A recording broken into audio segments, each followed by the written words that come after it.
ici Marine du blog marinecats.com.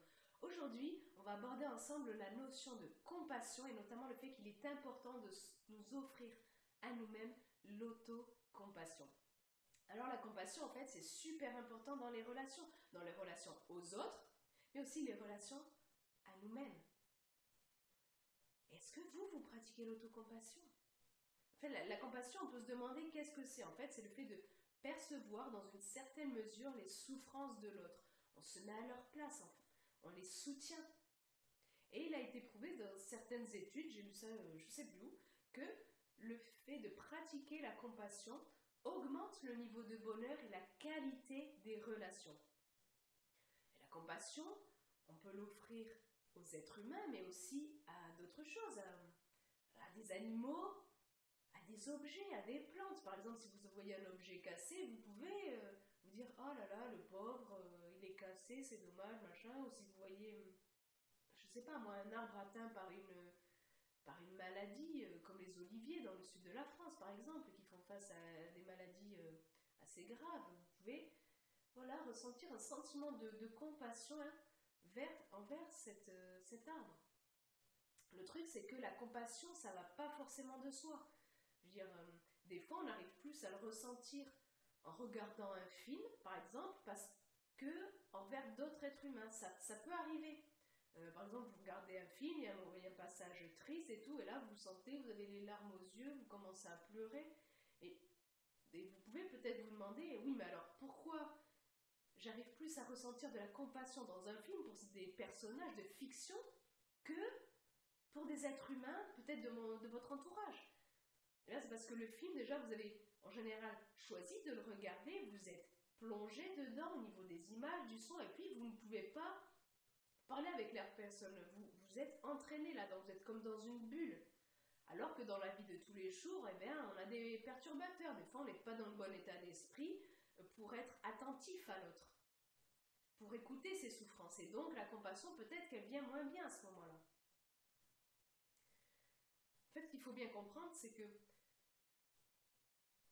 une partie de la compassion, l'autocompassion, elle est nécessaire. C'est une clé super importante de l'estime de soi. En fait, quand vous vous offrez l'autocompassion, vous vous dites à vous-même et vous pensez vraiment profondément que vous êtes quelqu'un de valable, quelqu'un qui vaut le coup qu'on ait de la compassion pour lui. Et donc, oui, vous méritez en tant qu'être humain de recevoir de la compassion de la part des autres, mais aussi de la donner à vous-même et aux autres. Alors si vous vous demandez, oui mais moi bon, je sais pas trop vraiment si je me donne, si je m'offre de l'autocompassion, je vous mets un lien dans l'article, enfin je vous mets un lien là, ici, pour aller voir l'article plus complet dans lequel je vous offre quelques pistes pour savoir si vous pratiquez l'autocompassion avec vous-même. Et du coup, après, vous pouvez peut-être vous demander, vous dire, ah ouais, bon, ouais, non, l'autocompassion, je la pratique pas trop ou pas assez, et vous pouvez vous demander comment faire du coup. Comment faire pour vous offrir cette autocompassion qui va améliorer votre estime personnelle et donc votre bien-être? Eh bien, vous pouvez déjà commencer par être un ami pour vous-même. Vous demandez, ok, si j'avais un meilleur ami, si j'ai un meilleur ami, une meilleure amie, peu importe, comment j'aime que cette personne se comporte avec moi? Et vous vous l'offrez à vous-même, vous vous offrez à vous-même ce réconfort. Vous pouvez aussi pratiquer et vous offrir de la bienveillance à vous-même. Pensez que vous n'êtes qu'un être humain. Et les êtres humains, c'est imparfait. Il n'y a aucun être humain sur cette terre qui soit parfait, c'est impossible. Il y a des êtres exceptionnels, grands, mais aucun parfait. Vous ne trouverez pas un seul être humain sur Terre pour lequel tous les autres pensent que cette personne est parfaite. C'est impossible. Et donc, comprenez bien qu'en tant qu'être humain, c'est normal que vous rencontriez des difficultés, des obstacles dans la vie. C'est normal. C'est normal de ressentir parfois des émotions négatives.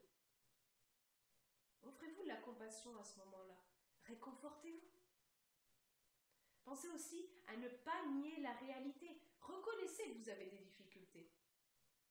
Et prenez en compte Des difficultés, vous en avez connues avant et vous les avez traversées si vous êtes là aujourd'hui à m'écouter, à me regarder. Ça veut dire que je suis sûre que vous avez traversé des épreuves dans la vie. Et vous en êtes arrivé jusque-là et ça c'est bien. Prenez-le en compte. Réconfortez-vous. Pensez que vous n'êtes pas seul, vous n'êtes pas le seul être humain sur Terre à ressentir des émotions négatives. C'est à ce moment-là, c'est quand vous ne vous sentez pas bien qu'il faut vous offrir de la compassion. Et pensez que vous n'êtes pas le seul à ressentir de la tristesse, de la colère, de la honte, de la peur. Il y a sûrement, en même temps que vous, quelque part sur cette terre, quelqu'un qui ressent la même chose que vous. Des tas de milliards de personnes qui ont ressenti la même chose que vous avant et qui le ressentiront après. Vous n'êtes pas seul. Pensez aussi à ne pas porter de jugement sur vos émotions négatives. Vous les ressentez, ok. Elles sont là, ok. Vous n'allez pas vous dire, ah c'est pas bien, je devrais pas ressentir ça, machin. Non, essayez d'acter le fait que vous ressentez ça, essayez de ne pas porter de jugement, mais juste, ok, je ressens ça. Vous pouvez aussi vous focaliser sur les éléments positifs de votre journée. Des fois, on a eu des journées de merde, mais est-ce que ça a été 100% comme ça? Non, peut-être pas. Peut-être que après plusieurs jours de pluie, vous avez eu un rayon de soleil, ça vous a fait plaisir. Par exemple, les tout petits trucs, notez-les.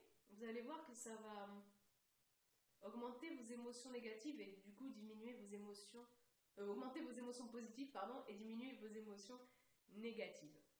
Vous voyez, là je fais des fautes, je me reprends, je parle pas forcément bien dans les vidéos, mais c'est pas grave. On a vu dans une vidéo précédente que l'échec est une illusion, il faut échouer souvent pour réussir. Bon voilà, c'est pas grave. Je vais pas me dire, oh là là, faut que je refasse la vidéo, faut que je recoupe. Non, parce que je vais vous montrer que c'est pas grave. Ok, je me sens pas forcément bien de faire des fautes, machin, mais ok, c'est pas grave.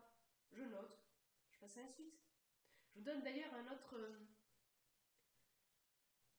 exemple, une autre astuce si vous avez vraiment du mal à vous offrir de la compassion à vous-même, à être un ami pour vous-même, à être bienveillant envers vous-même. Je vous donne une autre astuce dans l'article, il y a cette vidéo là, vous pouvez cliquer pour aller le voir. Je pense que ça peut vraiment vous aider si vraiment vous avez du mal à vous offrir, à vous donner l'autocompassion. Alors, un point sur lequel je veux vraiment insister, c'est que l'autocompassion, ce n'est pas de l'apitoiement. Ça n'a rien à voir. L'autocompassion, c'est pas tout vous excuser. Ce n'est pas vous donner un passe-droit et dire ah ben je fais ce que je veux comme je veux, tant pis pour les autres, tant pis pour les conséquences. Non. Ce n'est pas non plus se dire toute la journée oh là là la vie est nulle, j'en ai marre, j'ai pas de chance, c'est toujours la faute des autres, moi j'y suis pour rien, c'est les autres qui me font chier, machin. Non. Non, l'autocompassion c'est pas ça. L'autocompassion, c'est aussi prendre la responsabilité. On a une responsabilité dans énormément de choses qui nous arrivent dans la vie, beaucoup plus que ce qu'on aimerait reconnaître. Des fois, oui, on n'a pas de responsabilité, mais la plupart du temps, on en a une, au moins infime. Vous pouvez vous demander aussi, ok, pourquoi j'agis comme ça? Pourquoi j'ai agi comme ça? Quand vous pensez que vous avez mal agi, vous dites ah là là c'est pas bien, j'aurais pas dû faire ça et tout, voilà, offrez-vous l'autocompassion, dites-vous ok, j'ai pas agi au mieux et comment je pourrais faire la prochaine fois? Apprenez de cette situation. Dans les moments durs, vous pouvez aussi vous offrir de la chaleur, de l'affection, du soutien. Pensez à ce que vous offririez à un enfant qui n'est pas bien.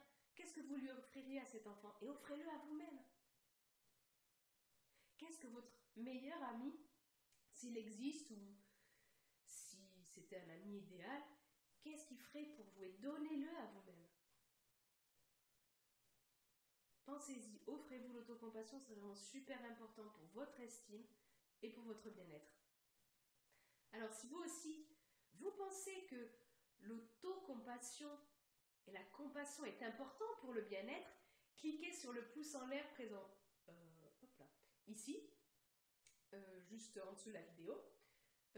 Ici, hop, dans la vidéo, vous trouverez aussi un petit bouton rouge pour vous abonner à la chaîne YouTube, comme ça dès que je publie une vidéo, vous êtes averti, c'est automatique, comme ça c'est simple et rapide. Je vous mets également ici un lien pour télécharger mon livret gratuit sur l'estime de soi, qui peut peut-être vous aider à voir où vous en êtes à ce niveau. Vous pouvez donc cliquer là pour le télécharger, et je vous mets aussi un lien ici, avec le i comme info, vous cliquez dessus, vous pouvez télécharger le livret, c'est gratuit, voilà. Sur ce, je vous souhaite une excellente journée. Offrez-vous l'autocompassion à vous-même et soyez vous-même. À très vite.